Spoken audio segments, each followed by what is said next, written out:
हम लाते हैं top news, आपके फेवरेट टॉक शोज और अनलिमिटेड एंटरटेनमेंट सिर्फ यूट्यूब पर।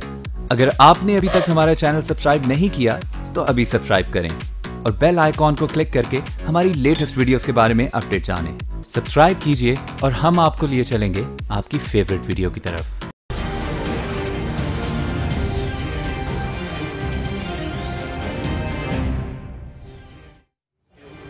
अस्सलाम देख रहे हैं आज मार्केट्स विद इमरान सुल्तान। पहले बात करेंगे पाकिस्तान स्टॉक एक्सचेंज की आज की मार्केट एक्टिविटीज का।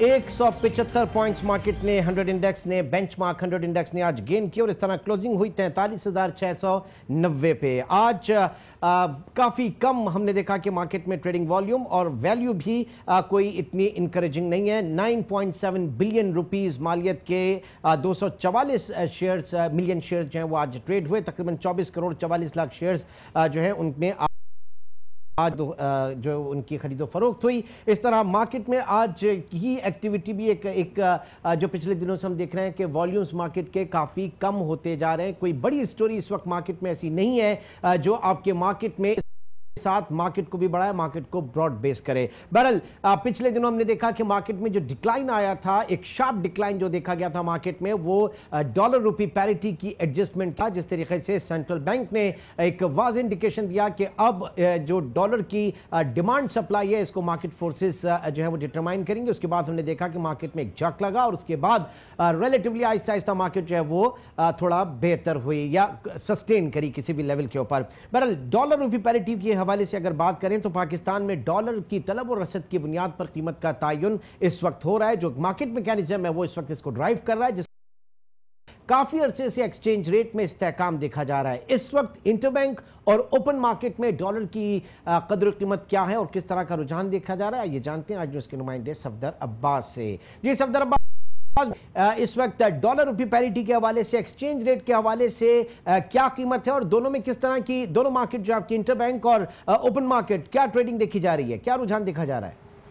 जी बिल्कुल, पाकिस्तान भर में डॉलर के एक्सचेंज रेट में काफ़ी अरसे से जो स्टेबिलिटी देखी जा रही है, यानी कि जो डॉलर की कीमत है वो मुस्तहकम है। इस वक्त भी इंटरबैंक मार्केट में जो डॉलर की कीमत है वो 110 रुपये 54 पैसे से 110 रुपये 55 पैसे के दरमियान है। इसके साथ जब हम बात करते हैं ओपन मार्केट की, तो ओपन मार्केट में हम देख रहे हैं कि कीमत में यकीनन कुछ फ्लक्चुएशन देखी जा रही है, कुछ उतार चढ़ाव देखा जा रहा है, लेकिन वहाँ पर भी कोई बड़ा इजाफा नहीं देखा जा रहा। इस वक्त ओपन मार्केट में डॉलर की कीमत 12 रुपये 20 पैसे से 112 रुपये के लगभग है। इसके अलावा जो दीगर करेंसीज हैं उनके अंदर भी इस्तेकाम देखा जाए कि वक्त जब हमने देखा था कि डॉलर की कीमत में काफ़ी इजाफा देखा जाता है, रुपये के ऊपर प्रेशर देखा जाता है, लेकिन अब कुछ ऐसे इकदाम किए हैं जो डॉलर की जो मेजरमेंट की गई है, जिसके बाद डॉलर की कीमत में जो एक जगह पर स्टेबल हो गई है और कोई बड़ा उतार चढ़ाव नहीं देखा जा रहा। बहुत अब्बास आप हमें अपडेट कर रहे थे डॉलर रुपी पैरिटी के हवाले से। और नाज़रीन, इस वक्त हम बात करेंगे एक नए आईपीओ के हवाले से जो कि एजी फार्मा का हुआ और इसके शेयर्स अवामी फरोख्त के लिए पेश हुए। साथ साथ ज़ाहिर के जो बुक बिल्डिंग प्रोसीजर है वो भी इसमें फॉलो किया गया, बुक बिल्डिंग भी इसकी हुई और पब्लिक के लिए भी इसके शेयर्स फरोख्त किए जाएंगे। बुक बिल्डिंग इसकी 7 और 8 फरवरी को हुई, जबकि पब्लिक ऑफरिंग इसकी 16 से 18 फरवरी जारी रहेगी। और इनके जो माली मुशीर थे वो जेएस ग्लोबल कैपिटल है और इस वक्त CEO JS Global Capital Kamran Nasir हमारे साथ मौजूद हैं। कामरान साहब, सबसे पहले आपसे जानना चाहूँगा कैसा रहा ये आईपीओ, इसकी बुक बिल्डिंग कैसी रही?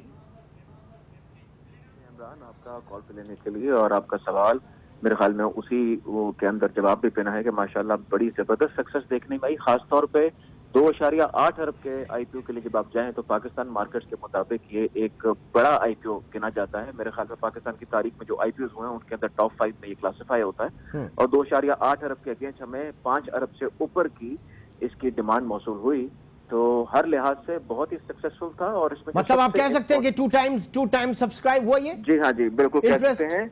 160% इसका सब्सक्रिप्शन रेट था और जो मजे की बात है वो ये है कि % इंस्टीट्यूशनल पार्टिसिपेशन है, जो कि शायद एक रिकॉर्ड ही साबित हो, जिसमें 16% फॉरेनर जो हैं वो इस पाकिस्तानी लोकल आईपीओ के अंदर आए, जो कि अगर आप पीछे कुछ अरसे की अपनी हिस्ट्री देखेंगे तो उसके अंदर फॉरेनर आपको बिल्कुल नजर नहीं आती। अच्छा, इसके तो टोटल कामरान, इसके टोटल शेयर्स कितने हैं जो आप ऑफलोड करना चाह रहे हैं? जी 35 मिलियन शेयर्स हैं और 35 मिलियन शेयर्स की बुक बिल्डिंग हो चुकी है 75% की। रिमेनिंग 25% अब पब्लिक को 15 और 16 सब्सक्रिप्शन डेट है उसकी फरवरी की, उसके अंदर वो जाके इस शेयर को 80 रुपए की प्राइस पे बिड कर सकते हैं। 80 रुपीज की प्राइस जो है इस वक्त। अच्छा, ये भी जानना चाहेंगे कि बुक बिल्डिंग प्रोसेस जो है, एक जैकेट पहले हम देखते थे कि बुक बिल्डिंग नहीं होती थी, आईपीओ जो है वो अवामी फरोख्त के लिए आते, पब्लिक के लिए आते थे। ये क्या पूरी दुनिया में ये मैकेनिज्म फॉलो हो रहा है बुक बिल्डिंग का? और बुक बिल्डिंग एक्चुअली होती क्या है, जरा ये भी बता दीजिएगा। जी, बुक बिल्डिंग का मैकेनिज्म पूरी दुनिया में फॉलो हो रहा है और हमने तो बहुत लेट अडॉप्ट किया।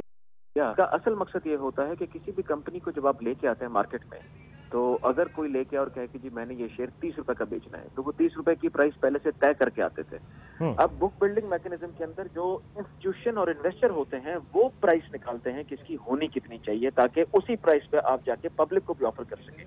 तो ये एक अच्छा मैकेनिज्म है जिसमें डिमांड और जिसे कहते हैं ना कि आपका इन्फॉर्म्ड इन्वेस्टर जो कि पढ़ लिख के इन्वेस्टमेंट करने जाता है, कंपनी के बारे में जान रखता है और उसके बाद जाके अपनी बिड डालता है। यानी आप कह सकते हैं कि हाई नेट इंस्टीट्यूशंस हुए, म्यूचुअल फंड्स हुए और कॉर्पोरेट सेक्टर जो है वो 75% स्टेक ले लेता है, तो बाकी 25% जनरल पब्लिक के लिए भी इतना मसला नहीं होता। वो इतना मसला नहीं होता और उसमें जो प्राइस आती है वो केयरफुली डिटरमिन होती है, क्योंकि जब इस तरह के इन्वेस्टर्स आते हैं तो उसमें एहतमाल ये नहीं रहता कि पब्लिक को कोई महंगी चीज, मार्केट डिमांड के मुताबिक उसकी प्राइस जनरेट होती है और उसके बाद उसका रिजल्ट निकलता है। अच्छा, दूसरा ये कि आप समझते हैं कि पिछले 2-3 सालों में कुछ स्टील कंपनीज के भी हमने आईपीओ किए और दीगर वो भी बुक बिल्डिंग से भी आए थे, तो क्या वो सक्सेसफुल रहे? नहीं जी, अनफॉर्चुनेटली जो कुछ पास्ट में आईपीओ हुए हैं 3-4, वो इतने सक्सेसफुल इसलिए नहीं रहे क्योंकि उनकी प्राइस आने के बाद जब कंपनी लिस्ट हुई तो वो शेयर की प्राइस नीचे गिरी और वो नीचे गिरने की वजह से पब्लिक का कॉन्फिडेंस काफी शैटर हुआ। ये हाल ही में एक आईपीओ भी उन्होंने बहुत अच्छी डिमांड नहीं देखी, उसकी वजह भी ये थी कि पब्लिक का इंटरेस्ट बहुत कम हो गया था।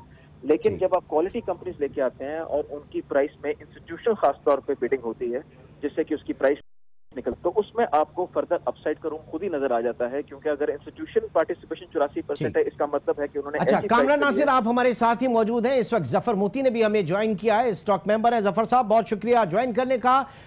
पिछले एक डेकेड पहले जो है जब आईपीओ आते थे तो लोगों के किचन तक चले गए थे। आपको याद होगा पीआईए का आईपीओ हुआ, आपको याद का आईपीओ था, तो जो खातूने खाना जो है वो भी इसमें बहुत ज्यादा इंटरेस्ट ले लेती थी।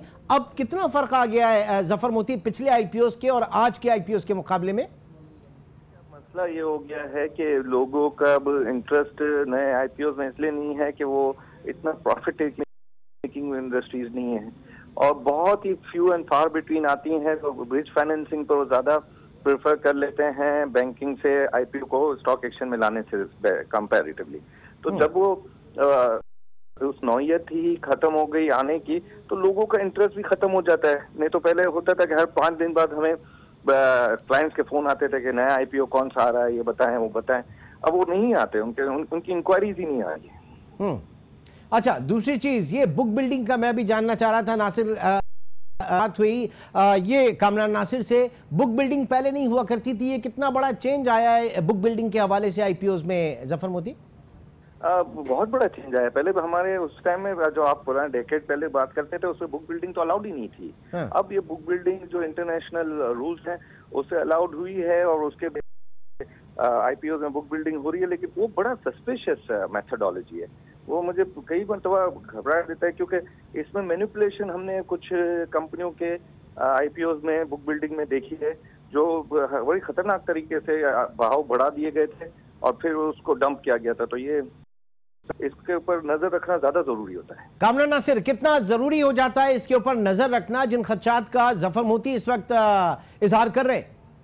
बिल्कुल सही उन्होंने खदशात का इजहार किया और यही बात मैं कह रहा था कि पिछले 3-4 आईपीओ में प्राइस बहुत ऊपर चली थी बुक बिल्डिंग के अंदर, और अगर आप उसको गौर करेंगे, उनका मुताला करेंगे तो उसमें इंस्टीट्यूशनल पार्टिसिपेशन थी नहीं, और वो कम होने की वजह यही थी कि इंस्टीट्यूशंस को जब वो प्राइस नहीं समझ आती तो अगर उस प्राइस में ऐसे इन्वेस्टर्स हो जाएं जो प्राइस बहुत इन्फ्लेट कर दें और प्राइस ऐसी आ जाए कि जिसको सस्टेन करना मुश्किल हो, तो ये एक मॉरल हैजर्ड बन जाता है इंडस्ट्री के लिए। ठीक, इस वक्त जफर मोती और कामरान नासिर आप दोनों हजरात हमारे साथ प्रोग्राम में मौजूद हैं। नाज़रीन, ब्रेक के बाद भी प्रोग्राम को जारी रखते हैं।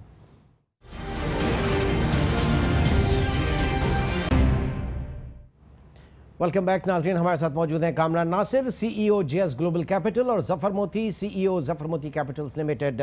कामरान, इस वक्त जो जा रही थी एक कंसर्न जो है वो जाहिर किया जा रहा है, वो है बुक बिल्डिंग प्रोसेस के हवाले से, और जाहिर है कि वो भी आपने कहा कि कुछ जो इसमें जो प्राइसेस हैं वो काफ़ी मैनिपुलेट भी हो। मैं बता रहा था पहले कि माजी में ऐसे आईपीओज आए जिनकी प्राइस बहुत ऊपर गई, और उसमें सबसे अच्छी चीज देखने की ये होती है कि कितने इंस्टीट्यूशनल पार्टिसिपेंट्स थे जिन्होंने पार्टिसिपेट किया। तो आपको नजर आ जाएगा कि उन आईपीओज के अंदर इंस्टीट्यूशनल पार्टिसिपेशन बहुत कम थी। इसकी वजह ये है कि एक इन्फॉर्म्ड इन्वेस्टर होता है इंस्टीट्यूशन, और वो ऐसी प्राइस को कभी भी चेंज नहीं करता जो प्राइस कंपनी डिजर्व ना करे। तो एसईसीपी ने भी इसमें काफी मुदाखलत की, और मेरे ख्याल में सही सेंस में किया, जिसमें प्राइस मैकेनिज्म को कि कोई भी मैल प्रैक्टिस ना हो जाए। मैं ये बिल्कुल नहीं कह रहा कि किसी ने की है, लेकिन बाज़-औक़ात इन्वेस्टर बहुत अग्रेसिव हो जाए और कोई हाई नेटवर्थ इन्वेस्टर इतने आ जाए कि वो अग्रेसिवली पार्टिसिपेट करना शुरू कर दें, तो वो प्राइस ऊपर चली जाती है। तो इस चीज को कंट्रोल करने के लिए अब इन्होंने मुख्तलिफ किस्म के मेजर्स लिए हैं। एक तो मेजर ये था कि इन्होंने पहले लाया कि आप बिड रिवीजन नीचे की तरफ नहीं कर सकते, अच्छा। और अगर आपने करनी है तो फर्दर पे ऑर्डर डालना है, ताकि नजर आए कि आपका इंटरेस्ट अगर है तो आप मजीद पैसे डाल के उसके बाद अपनी प्राइस को ऊपर लेके जा रहे हैं। दूसरा, अब जो नए रूल्स आए हैं उसके अंदर इन्होंने वैसी कैप कर दी है कि जो भी रिजर्व प्राइस आप रखेंगे उसका मैक्सिमम लिमिट जो 40% है, उससे ऊपर प्राइस इंक्रीज नहीं हो सकती। तो रेगुलेटर ने भी ये मेजर्स लिए हैं, लेकिन दूसरा इंपॉर्टेंट अगर मैं आपके 30 सेकंड और लूं, वो एक मॉरल हैजर्ड को एड्रेस करना है। ये जिम्मेदारी कंसल्टेंट की भी है, बुक रनर की भी है, कंपनी की मैनेजमेंट की भी है, कि कंपनी की प्राइसिंग करते हुए और जब लोगों से बात करते हैं उनको सही रिफ्लेक्शन भी दी जाए, ताकि पैसा स्पॉन्सर भी लेके जाए मगर पैसा टेबल पे छोड़े इनकमिंग इन्वेस्टर के लिए। कल को उनकी प्राइसेस बढ़ेंगी, लोग अट्रैक्ट होंगे और आईपीओ में पार्टिसिपेट करेंगे। ठीक है, यही काविश हमने एजीपी के आईपीओ में की है, जो कि माशाल्लाह बहुत सक्सेसफुल रही। लेट्स सी के क्या इसकी परफॉर्मेंस रहती है। जफर मोती, इस वक्त मेरा जो असल कंसर्न है वो आपके रिटेल इन्वेस्टर बेस नहीं बढ़ रहा। आईपीओ लेकर आ जाएं, आप जितनी भी प्रोडक्ट्स के वाले से बात करें, स्टॉक मार्केट अब जाते हैं तो एक अजीब सा माहौल लगता है। उधर तो आप लोगों ने अब स्क्रीन्स भी निकाल ली हैं, अब तो अब जो पहले गैमा गैमी होती थी अब तो कुछ भी नहीं रही। जफर साहब बिल्कुल सही कह रहे हैं कि हम शायद साउथ ईस्ट रीजन में सबसे कम रिटेल स्टॉक बन गए हैं, और आपको याद हो कि वॉल्यूम्स कम हुए थे, तभी हमको इमर्जिंग मार्केट के इंडेक्स से निकालकर फ्रंटियर मार्केट के इंडेक्स पर डाल दिया गया था कि वॉल्यूम्स कम हो गए। नहीं तो अब फायदा क्या हुआ? दोबारा अगर आपको इमर्जिंग मार्केट में लिया है तो फायदा हुआ, फॉर व्हाट गुड रीजन? नहीं, अभी तो कोई फायदा नहीं हुआ, लेकिन आप बेस की बात कर रहे हैं तो बेस बढ़ेगा तो वॉल्यूम बढ़ेगा ना, तो आपकी प्राइस डिस्कवरी होगी, मार्केट के अंदर डेप्थ आएगी। अब बेस ही नहीं बढ़ रहा तो वो प्राइस डिस्कवरी नहीं है। आपको याद है कि मैं 2005 से आप कह रहे हो, मैं आपके प्रोग्राम में आ रहा हूँ, 10-10 लाख शेयर ओजीडीसी के 1 या 1.5 पाई के फर्क से खरीदो फरोख्त हो जाती थी। इतनी प्राइस डिस्कवरी हो गई थी और मार्केट में थी। अब आप देखें कि हर छोटे बड़े स्क्रिप्टों में 25 पैसा 30 पैसे का तो डिफरेंस नॉर्मल हो गया है। दूसरा, जो अभी ये बुक बिल्डिंग की बात कर रहे थे, इससे पहले भी एक फिनोमेना चला था लेट 80s में और अर्ली 90s में कि प्रीमियम पर शेयर आएगा, कि 10 रुपए का शेयर है और उसको अच्छा पेपर्स करके चार्टर्ड अकाउंटेंट 15 दिलाते थे प्रीमियम पर, तो वो 15 रुपए भी उनकी जेब में मालिकों के चले जाते थे, और जब वो कंपनी लगती थी आती थी तो 5 रुपए का शेयर हो गया। तो ये स्कैंडल्स जो है, ये इसमें चार्टर्ड अकाउंट की फर्म्स जो है वो भी बहुत ज्यादा किरदार अपना दिखाते। ठीक है, कामरान नासिर, मार्केट को बेस पसंद है, बेस है नहीं मार्केट के पास, क्या कहेंगे? मार्केट की जो बेस नहीं है उसकी प्राइमरी रीजन जो है, देखें अभी भी मेरी गुफ्तगू स्टॉक एक्सचेंज में उनके नए इनकमिंग एमडी के साथ भी हो रही थी और एसईसी के मुख्तलिफ फोरम्स पे होती है। आप इन्वेस्टर का जो कॉन्फिडेंस है वो बिल्ड करना पड़ेगा। बहुत सारे एपिसोड जिसके अंदर शायद ब्रोकरेज कम्युनिटी भी उसकी जिम्मेदार है। देखें कई ऐसे फ्रॉड एक ट्रस्ट डेफिसिट, सर एक ट्रस्ट डेफिसिट तो ब्रोकरेज कम्युनिटी की तरफ से हुआ ना, उनकी मार्जिन फाइनेंसिंग के हवाले से, वो कैसे रिटेन करेंगे?